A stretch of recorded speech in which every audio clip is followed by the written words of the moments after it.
Some people, they come together and they go like a soft But it drink. doesn't last. But it doesn't last. So now, lasting things take time. No fire, you gotta put logs of wood on this fire. Oh, I love Cassandra's dad. I really love him. Oh my God, I love him. I love when the parents are just so sweet and amazing. And I even love Tristan's mom and the fact that she's really rooting for this marriage. And then Ellie and Ben, I don't get that. I really don't get that. And I don't get why we need to see through that mess. It's not relevant. I feel sorry for Richard. He is very apologetic. Oh, I want to give him a shoulder to cry on. Anyway, hey there. Thanks for stopping by. It's your girl Valerie. Welcome to my channel. If you're new here, don't forget to subscribe. Click the like button. Turn on the notification bell for when I upload new videos. And definitely leave a comment. In this episode, I'll be reviewing Married at First Sight Australia, Season 11, Episode 19. Am I the only person who's surprised by the transformation of Ellie? Because we all remember watching Ellie. She was like a wallpaper. She wouldn't say anything. She wouldn't do anything. And the girls had to stick up for her when Ben was being rude to her. And even when she sort of said he mocked her and stuff, it seemed like someone was forcing her to speak. Suddenly she's found her voice and she's going to, vocalize every single thing that's worrying her. She's concerned that Ben left and he didn't come back, so she wants to know where is he. She's asking the producers, and it's like, are they encouraging her that you need to speak up, otherwise we won't show you? Anyway, Ben rocks up with a guitar. Okay, he's decided to audition for Australian Idol. Hey, it is what it is. And they sit down and they have this conversation where Ben is saying, I've had my aha moment, so I'm going to put in some work. And it's like Ben has gone home. He's spoken to his friends. His friends have said, you're not coming across great if this is what is happening. So you need to try and, change the narrative on you.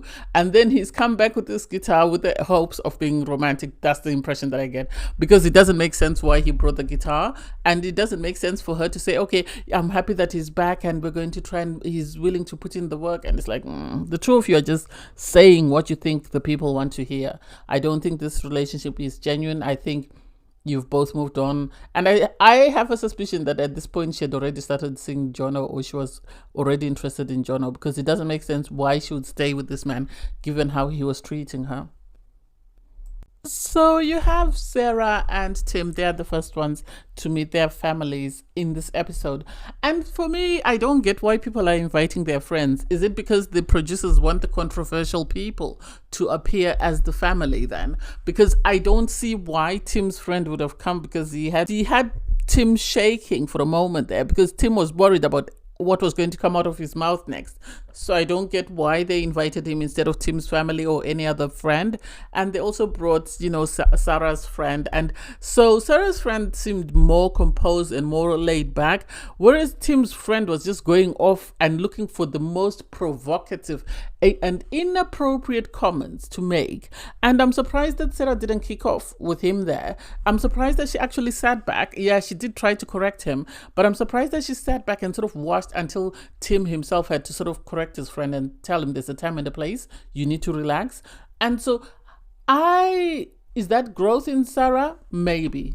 Is that growth? I don't know. Just because her turnaround has been sudden and it's been swift, and so it makes it difficult to understand why the sudden turnaround, why she's suddenly interested in her husband, why she's more laid back in whatever they're doing. Is it because the producers threatened her that if you don't behave, we're kicking you out? What is it? I don't quite get it.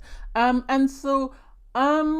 don't know. I was hoping and I was expecting her to blow up at the friend, and so I'm surprised she didn't say anything. I think they're doing great at the moment, even though we don't know what suddenly caused them to do great. All we can do is just sit and watch. It's good to see that Timothy is now more relaxed, because I think the chat with Lucinda's dad really did a world of good, because when he starts to talk about Lucinda's dad, he starts to smile and he appreciates the fact that he can go from telling you off to making you laugh. I think he's just used to being told off and off and off and off and off, and nobody has sort of given him a different perspective of how someone can cancel you. And I think this is why he really liked it. I think he's now a fan of Lucinda's dad. Lucinda, on her part, is just appreciative of the fact that, at least her dad was able to help and they were able to reset. I have said this before and I'll say it again. Timothy would be best served matching himself with Lucinda, because Lucinda gives him the love that he so needs, and also she comes with a family that's just caring and 100% honest with you that he needs. So I hope he takes this on board and he just doesn't move on and completely forget about it. I am so confused. I don't even know where to start. So you have Jade and Reed do a partner ranking, and personally I didn't understand Jade's ranking. Yes, she put Jono number last. Obviously he doesn't protect his partner. That's been shown by his actions, and he succumbs to other men so easily and he crumbles. That makes sense. But if you're going to put him at number last, then put Jack next to him. I didn't get why she put Jack, number 2. That didn't make sense. And how Tristan could be number 2 from Jono, I don't know. I think, I don't know. Maybe she sees something that we don't see, because she put, Jack number last, and then she put Tristan second from last, and then she put Timothy, which makes sense given his blow up, and then she put Richard. So her ranking didn't make any sense to me. Her husband's ranking, I think, was way better, because he puts his wife right at the top, and he said nobody else compares to her. Then he put Ellie and Eden as second. That makes sense. So in the third row, he had Sarah, Lauren, Cassandra. Tori doesn't make sense why he put her there. I think Tori should have been in the bottom. It makes sense that he would put, someone like Andrea last, because she's the oldest, and so she's older than him. So it makes sense. For him to put, Madeline in the bottom row, it makes sense, given whatever she was trying to do, or her readings and whatever her science or whatever she was doing. That to me makes sense, but I'm still side-eyeing Jade because her list didn't make sense. Oh, it's really sad to see Stephen. Stephen has been very guarded, obviously, from the moment. Yes, Michael was good to tell him the truth, to say, this is what happened to me, this is why we are here, and we're entering the experiment a bit late, which I think was good, instead of letting Stephen hear it from the other guys in the experiment or the producers. So that was good. And I think this is one of the... He said, well, he had his guard up because of that. And also because of the fact that he's worried that people are always going to betray him and break his heart, because his dad, it seems, left the family, and so this is something that he seems to have carried for a very long time. I like the fact that Michael was very supportive and just sat there and allowed Stephen to be in the moment, to express himself and feel all the feelings that he was feeling at that point in time, without any interruption or without anyone sort of telling him how he should be behaving or what he should be going through at that point in time. So I give a lot of credit to Michael to just being that partner that Stephen needed, and allowing Stephen to feel safe enough to sort of open up and say what needed to be said. You could see he had his hand on Stephen, sort of to support Stephen, because Stephen kept breaking down, and this was heartbreaking. It's sad that when people cheat, they don't realize that, their actions affect others more than they affect themselves. So it's sad, and I hope his dad seeing this will allow him to sort of self-reflect and try and build bridges with his son and have a relationship, because Stephen said they don't have a relationship. And the fact that Michael said, oh, I want to give you a big hug, and Stephen immediately stood up and ran for a hug, that was sweet. That was really sweet to see. It's interesting, given the way that Tim's friend behaved. You'd have expected them, when they got home, for, Sarah to kick off and have an opinion and be shouting and screaming. And yet she's so calm and so collected. And it's like, what is Tim doing? Because he needs to dish it around to the rest of the men, because this is a surprise. He did obviously revealed that they were intimate, and it's like, what did he do to her? What did he do to her? All I could hear was Bernie Mac is, if you give her the D, and he must really have given it to her for her to be so calm, because I don't get why she's suddenly so calm. I'm sorry. It's nice to see that Tim is taking on board Lucinda's dad's advice, because the dad advised him that, you need to get your finger out and you actually need to put in some effort. So the fact that he agreed to come back home immediately, and though he asked for his own room, Lucinda took it as it came, and she just put Tim's man cave on the door. And I like the fact that she's realized that you don't need to put any pressure on it, and the fact that she's learned the trick to getting him sort of to bend to your whim is to make him laugh laugh, and she started making him laugh. That was cute to see. And he appreciates that he's matched with an amazing girl. He needs to take his time and get to know her, and he'll be surprised. I always say this, he'll be surprised that she's actually very good for him, and she's actually what he needs, and not, he might not be what he wants, but she's definitely what he needs, and he'll be a better man for having Lucinda in his life. You have Rich and Jade. Well, they went through each other's phones. That was great. There was no Sarah incident where somebody refused with their phone, so that was cute to see. The fact that she was able to search for dating apps and not find any was good. That shows that he deleted them just before he came on, which is a good thing. I really liked that he's really made the effort to sort of put his best foot forward, which is really great. Oh, it's cute that Michael and Steven's values align. It really is cute. I think they missed out on one or two, but they actually aligned on most of their values. So that was good to say. And they are really doing well in the sense that they're not being confrontational, but they're actually being informative in what they're doing, in the sense that whatever choices they're making or whatever they're discussing, they're trying their best to see what they have in common, where they can sort of shift or move. That way they are able to accommodate one another. So I really love that. And then we have Ben. Ben must have auditioned for Australian Idol or The Voice and not succeeded. So he's decided to come to Married at First Sight and sort of, try and audition to be a singer that way, because his song doesn't make sense. And the swear words don't help either.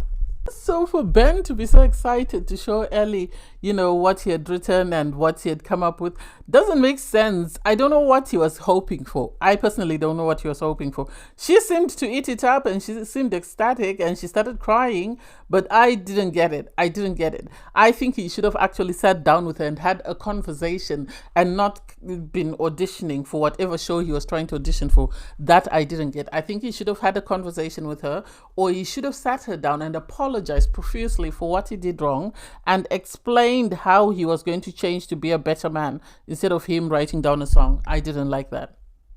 I'm here for Cassandra and Tristan's mom and dad. I love them. I really love them. Oh my God.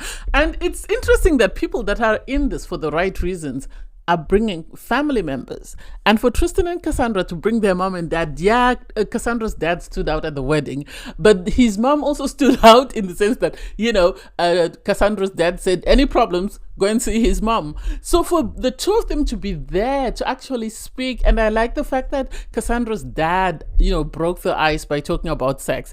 If our parents rarely talk about sex. So the idea that you'd say that on national TV and sort of be willing and open to discussing it with his daughter is amazing. So I like the fact that both parents were saying, you shouldn't rush to have sex. It's like a bottle. I think they were trying to say it's sort of like a pop or Coca-Cola bottle, whereby if you shake it and you open it, it all fizzes out and then it's empty. And this is the analogy they were giving him.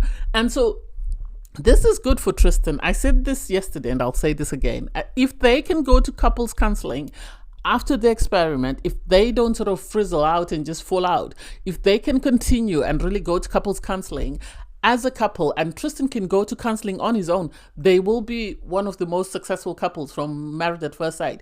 Because the thing is, Cassandra is saying she really likes him as a person. If they can get the intimacy on board, then they'll be fine. I think with Tristan, he's more comfortable with men because he knows there's no pressure for him to sort of perform. He can just be himself. Whereas with women, I think the performance aspect of it is what sort of shakes him, and then he's so anxious and he doesn't know what to do with himself. And because if you see him with Timothy, if you see him with Cassandra's dad, he's relaxed, he's himself. Whereas with Cassandra, I think he's struggling because he wants to put his best foot forward. That's why he arranges these amazing dates, he gives her these amazing gifts. I think he wants to impress her, but he doesn't know how. And so instead of doing that, he's going to try and cover with gifts and gestures. But hey, I wish them all the best. Oh my God, why do Andrea and Richie have me in tears? Obviously, Richie is still groveling because of the fact that he made those inappropriate remarks at the commitment ceremony. I think he was just excited because they were doing so amazing and he wanted to sort of lighten the mood because everybody else was stressed that they were struggling to get there. And I think in doing that, he offended his wife and he's been groveling. And I think Andrea, she sort of locked herself away because she was still upset and she couldn't get herself over it. And because she comes with baggage, just like most grown-ups do, I think this is why she was struggling to get over it. It's a pity she didn't get to speak to the friend that came today, but it was also good that they were both able to sit down with their loved ones and have an open and honest conversation. They sort of worked out their issues, which is what I love when people bring family, because the same thing happened with Tristan and Cassandra, because you have someone there that wants what's in your best interest, and unlike, you know, Tim's friend, so it was sad to see, you know, Richard break down, but it was also good because then you could see that this man really cares. He's not doing it for the followers, he's not doing it for the gram, he's doing it because he really has developed strong feelings for this woman and really sees himself with this woman. And I think this was able to sort of break the shell that Andrea had created around herself. And I like the fact that she was respectful when she explained to the daughter what happened. She said, you know, this is your dad, I can only say so much. And the daughter will always defend her dad, obviously. But she was also understanding that her dad really likes this woman. And so she was trying to help him sort of win her over. And the fact that her friend was able to sort of try and fight for this marriage as well was amazing. They got to speak about what they liked about each other, and you could see, so Andrea was the first one to speak about Richard, and then when Richard was talking about her, you could see her head tilt to the side, you could see she suddenly had this softness in her and this sort of a compassion and empathy and understanding and sort of care for this person, and sort of seeing herself in his eyes and hearing her friend affirm what Richard was saying, that yes, those are the same things I love about her, I think was the aha moment that she needed in order to sort of bring her walls down and forgive this man. I have hopes for them. I really have hope for them. I root for love and I really hope they work, because you can see they really need this and they really want this, and they found their yin to their yang. I don't get Ben and Ellie. It's the theatrics for me. It's the theatrics. They are performing for the cameras and sadly their masks are showing. Because I don't get how Ellie was able to eat up that crazy little song that Ben wrote. It didn't make any sense. And then suddenly for her to start kicking off and saying, I don't want him in the room, you need to get him out, I don't want to see him. And it's like, well, maybe you should have said that when he came back and he gave you a song instead of an apology and honest conversation. And so apparently they had a conversation where he critiqued everything he didn't like about her, the fact that she was 32, the fact that she wore makeup, the fact that she came from the Gold Coast. And it's like, maybe you should have told the producers this before you got married instead of waiting until after you got married. And for her, is this the first time he said something? I would assume he had hinted at something somewhere along the way. I don't think this is something that's just come out of the blue. It doesn't make sense. And so for them to fall out and Ben to say to the producers, you missed hours and hours. And it's like, I wish it was like Married at First Sight USA, because they have cameras in the living room that are recording all the time, unless you're in a state where it's not allowed. So at least we could have had the footage for that. And so what do I think? I think they need to split. It's time. It's time to call it quits, because we personally, I'm tired of their drama. They're very boring, and when they try to bring in drama, it's just unnecessary and it doesn't make sense. So I don't get it. And then apparently Tori's coming for Cassandra next week. I think they want Cassandra to sit in the back and keep quiet. Every time she tries to say something or she tries to ask a question, it's always attack mode, and yet when it's amongst themselves, they don't do that. I remember when she tried to ask Sarah, she tried to ask Tim a question, and the way Sarah sort of came for her, and now you have Tori telling her you're at the bottom of the food chain. Food chain of what? You are with a narcissist. You are with an abuser. Please sit your ass somewhere. I can't wait for this episode to come out. Anyway, I digress. Thanks guys for watching. Please don't forget to like, share, comment, and subscribe, and click the link in my video to watch my review from episode 18. Bye guys.